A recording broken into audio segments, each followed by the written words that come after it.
Hi hello ವೀಕ್ಷಕರೇ, Usha's kitchen ಲಾಗ್ಗೆ ಸ್ವಾಗತ. ನಾವು ಈ ದಿನ ತುಂಬ ಸ್ವೀಟ್ ಇಷ್ಟಪಡೋರಿಗೆ ಒಂದು ಒಳ್ಳೆ ಕುಂಬಳಕಾಯಿ ಹಲ್ವನ ತುಂಬ ಸುಲಭವಾಗಿ ಯಾವ ರೀತಿ ಮಾಡೋದು ಮನೆಯಲ್ಲಿ ಅಂತ ತೋರಿಸ್ಕೊಡ್ತಾ ಇದ್ದೀನಿ. ನೀವು ಸಹ ಒಂದ್ಸಲ ಮನೇಲಿ ಟ್ರೈ ಮಾಡಿ ನೋಡಿ, ತುಂಬಾ ಚೆನ್ನಾಗಿರುತ್ತೆ ಈ ರೀತಿ ಹಲ್ವ. ಈಗ ನಾನು ಒಂದು ಕುಂಬಳಕಾಯಿನ ತಗೊಂಡಿದ್ದೀನಿ, ಒಂದು ಅರ್ಧ kg ಅಷ್ಟು. ಇದಕ್ಕೆ ಬೂದ್ ಕುಂಬಳಕಾಯಿ ಅಂತಾರೆ. ಇದನ್ನ ಮೇಲೆ ಬೀಜ ಮತ್ತು ತಿರುಳೆಲ್ಲ ತೆಗೆದ್ಬಿಟ್ಟು ಸಿಪ್ಪೆ ಎಲ್ಲ ತೆಗೆದ್ಬಿಟ್ಟು ಈ ಥರ ತುರ್ಕೋಬೇಕು ಅದನ್ನು. ಇದು ತುಂಬಾ ನೀರು ಬಿಟ್ಕೊಳ್ಳುತ್ತೆ. ಈ ನೀರನ್ನೆಲ್ಲ ಎಕ್ಸ್ಟ್ರಾ ಇರೋ ನೀರನ್ನೆಲ್ಲ ಸ್ವಲ್ಪ ತೆಗೆದ್ಬಿಟ್ಟು ನಾವು ಒಂದು ಪ್ಲೇಟಿಗೆ ಹಾಕ್ಕೋಬೇಕು. ಯಾಕೆಂದರೆ ಇದು ನೀರಿದ್ದರೆ ಸ್ವಲ್ಪ ಬೇಯೋಕ್ಕೆ ಟೈಮ್ ತಗೊಳುತ್ತೆ. ಅದಕ್ಕೋಸ್ಕರ ಸ್ವಲ್ಪ ಎಕ್ಸ್ಟ್ರಾ ನೀರಿರೋದನ್ನು ನಾವು ಈ ಥರ ಒಂದು ಪ್ಲೇಟಿಗೆ ತಕ್ಕೊಳ್ಳಿ. ಮತ್ತು ಇದು ಬೂದುಗುಂಬಳಕಾಯಿ ಆರೋಗ್ಯಕ್ಕೆ ತುಂಬಾ ಒಳ್ಳೆಯದು. ಇದರದ್ದು ಸಾಂಬಾರು ಮತ್ತು ಪಲ್ಯ ಎಲ್ಲ ತುಂಬಾ ಚೆನ್ನಾಗಿರುತ್ತೆ. ನಾವು ಎಷ್ಟೋ ಬೂದುಗುಂಬಳಕಾಯಿದು ಪಲ್ಯ ಸಾಂಬಾರು ಎಷ್ಟು ನಾವು ಉಪಯೋಗಿಸ್ತೀವೋ ಅಷ್ಟು ಆರೋಗ್ಯಕ್ಕೆ ಒಳ್ಳೆಯದು. ನೋಡಿ, ಈ ಥರ ಸಪ್ರೇಟಾಗಿ ತಕ್ಕೊಂಡಿದ್ದೀನಿ. ಒಂದು 2 ಬೌಲಷ್ಟು ಬಂದಿದೆ ತುರಿ, ನೀರೆಲ್ಲ ಎಕ್ಸ್ಟ್ರಾ ಇದೆ ಇದು. ಈಗ ಒಂದು 2 ಬೌಲಷ್ಟು ಬಂದಿದೆ ಇದರಲ್ಲಿ. ಈಗ ಅರ್ಧ ಬೌಲಷ್ಟು ಸಕ್ಕರೆ ತಗೊಂಡಿದ್ದೀನಿ. ಒಂದು 4-5 ಸ್ಪೂನಷ್ಟು ತುಪ್ಪ ಮತ್ತು ಕೇಸರಿನ ಹಾಲಲ್ಲಿ ನೆನೆಸ್ಕೊಂಡಿದ್ದೀನಿ. ಮತ್ತು ಡ್ರೈ ಫ್ರೂಟ್ಸ್ ತಗೊಂಡಿದ್ದೀನಿ, ಪಿಸ್ತಾ, ಗೋಡಂಬಿ ಮತ್ತು ದ್ರಾಕ್ಷಿ ತಗೊಂಡಿದ್ದೀನಿ. ಇದಿಷ್ಟು ಇದಕ್ಕೆ ಬೇಕಾಗಿರೋದು. ಈಗ ಒಂದು ಬಾಣಲಿಗೆ ಒಂದು 2-3 ಸ್ಪೂನಷ್ಟು ತುಪ್ಪ ಹಾಕ್ಕೊಳ್ಳಿ. ತುಪ್ಪ ಹಾಕ್ಬಿಟ್ಟು ಡ್ರೈ ಫ್ರೂಟ್ಸ್ನ ಫ್ರೈ ಮಾಡ್ಕೊಳ್ಳಿ. ಬೂದುಗುಂಬಳಕಾಯಿ ಏನಪ್ಪ ಅಂತಂದರೆ ಆರೋಗ್ಯಕ್ಕೆ ತುಂಬಾ ಒಳ್ಳೆಯದು. ಮಕ್ಕಳಿಗೆಲ್ಲ ಇದನ್ನು ಪಲ್ಯ ಅಥವಾ ಜ್ಯೂಸು ಏನಾದರೂ ಮಾಡಿಕೊಡಿ. ಮತ್ತು ಮಕ್ಕಳಿಗೆ ಕೊಟ್ಟಾಗ ಜ್ಞಾಪಕ ಶಕ್ತಿ ಹೆಚ್ಚುತ್ತೆ. ಇದನ್ನು ಬೂದುಗುಂಬಳಕಾಯಿ ಉಪಯೋಗಿಸಿದಷ್ಟು ಮಕ್ಕಳಿಗೆಲ್ಲ ಜ್ಞಾಪಕ ಶಕ್ತಿ ಹೆಚ್ಚುತ್ತೆ. ಮತ್ತು ಶುಗರ್ ಇರೋರಿಗೂ ಕೂಡ ಜ್ಯೂಸ್ ಮಾಡ್ಕೊಂಡು ಕುಡಿತಾ ಬಂದರೆ ಶುಗರ್ ಕಂಟ್ರೋಲ್ ಆಗುತ್ತೆ ಅಂತ ಹೇಳ್ತಾರೆ. ಅದಕ್ಕೋಸ್ಕರ ಆರೋಗ್ಯ ದೃಷ್ಟಿಯಿಂದ ಇದ್ರದ್ದು ಕುಂಬಳಕಾಯ್ದು ಪಲ್ಯ ಮತ್ತು ಏನು ಬೇಕಾದರೂ ಮಾಡ್ಕೊಂಡು ತಿನ್ಬೋದು. ತುಂಬಾ ಒಳ್ಳೆಯದು. ಆರೋಗ್ಯ ದೃಷ್ಟಿಯಿಂದ ತುಂಬಾ ಒಳ್ಳೆಯದು.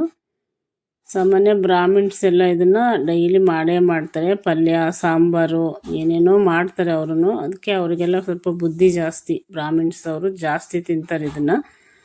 ಅದಕ್ಕೆ ನೀವು ಮಕ್ಕಳಿಗೆ ಮಾಡಿಕೊಡಿ, ಬುದ್ಧಿಶಕ್ತಿನೂ ಸಹ ಹೆಚ್ಚುತ್ತೆ ಮಕ್ಕಳಿಗೆ. ಇವಾಗ ಡ್ರೈ ಫ್ರೂಟ್ಸ್ನೆಲ್ಲ ನಾನು ಹುರ್ಕೊಂಡಿದ್ದೀನಿ, ಫ್ರೈ ಮಾಡ್ಕೊಂಡಿದ್ದೀನಿ.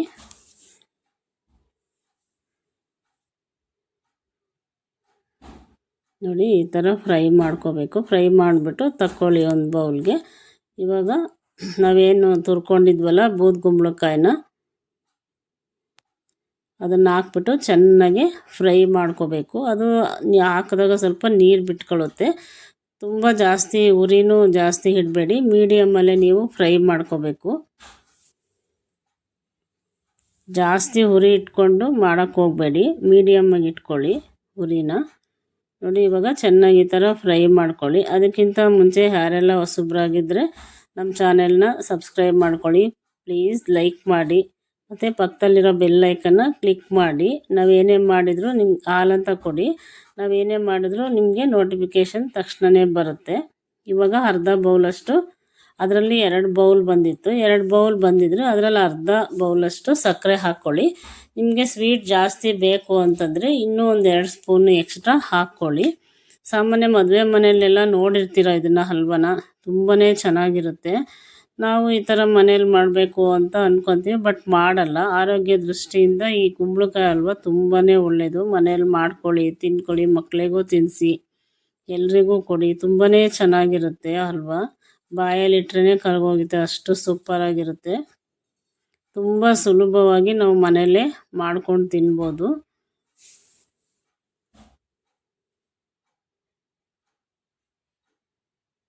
ನೋಡಿ, ಇವಾಗ ಮಧ್ಯದಲ್ಲಿ ಸ್ವಲ್ಪ ಒಂದೊಂದು ಸ್ಪೂನ್ ತುಪ್ಪ ಹಾಕ್ಬಿಟ್ಟು ಚೆನ್ನಾಗಿ ಫ್ರೈ ಮಾಡ್ಕೊಳ್ಳಿ. ಅದು ಮಾಡ್ತಾ ಮಾಡ್ತಾ ನೀರು ಬಿಡ್ತಾ ಇರುತ್ತೆ, ಅದಕ್ಕೋಸ್ಕರ. ಈಗ ನೋಡಿ, ಚೆನ್ನಾಗಿ ಫ್ರೈ ಆಗಿದೆ. ಇವಾಗ ನೋಡಿ, ಇವಾಗ ಕಲರ್ ಕೂಡ ಚೇಂಜ್ ಆಗಿದೆ. ನಾನು ಸ್ವಲ್ಪ ಅದನ್ನು ಕೇಸರಿ ಕೂಡ ಹಾಕಿದ್ದೀನಿ. ಇವಾಗ ಡ್ರೈ ಫ್ರೂಟ್ಸ್ ಸಹ ಹಾಕ್ತಾಯಿದ್ದೀನಿ. ಕಲರ್ ನೋಡಿ ಹೇಗಿತ್ತು, ಕಲರ್ ಇವಾಗ ಚೇಂಜ್ ಆಗಿದೆ. ಇನ್ನೂ ಸ್ವಲ್ಪ ಡಾರ್ಕ್ ಬರುತ್ತೆ. ನಾವು ಕೇಸರಿನ ಹಾಕ್ಕೊಂಡ್ರೆ ಚೆನ್ನಾಗಿರುತ್ತೆ, ಮತ್ತು ಕೇಸರಿ ಸಹ ಆರೋಗ್ಯಕ್ಕೆ ಒಳ್ಳೆಯದು. ನೋಡಿದ್ರೆ ನೋಡೋಕ್ಕೇ ಎಷ್ಟು ಸೂಪರಾಗಿ ಕಾಣ್ತಾ ಇದೆ. ನೋಡಿದ ತಕ್ಷಣ ಒಂದು ಲೈಕ್ ಕೊಡಿ, ಹಾಗೆ ನಮ್ಮ ಚಾನೆಲ್ನ ಸಬ್ಸ್ಕ್ರೈಬ್ ಮಾಡ್ಕೊಳ್ಳಿ, ಎಲ್ಲರಿಗೂ ಶೇರ್ ಮಾಡ್ತಾಯಿರಿ. ಸೂಪರ್ ಆಗಿರೋ ಹಲ್ವಾ, ಕಾಶಿ ಹಲ್ವಾ ರೆಡಿ ಆಗಿದೆ. ಈಗ ತಿನ್ನೋದೊಂದೇ ಬಾಕಿ. ನೋಡೋಕ್ಕೇ ಎಷ್ಟು ಸೂಪರಾಗಿ ಕಾಣ್ತಾ ಇದೆ. ಟೇಸ್ಟು ಕೂಡ ಅಷ್ಟೇ ಸೂಪರಾಗಿತ್ತು.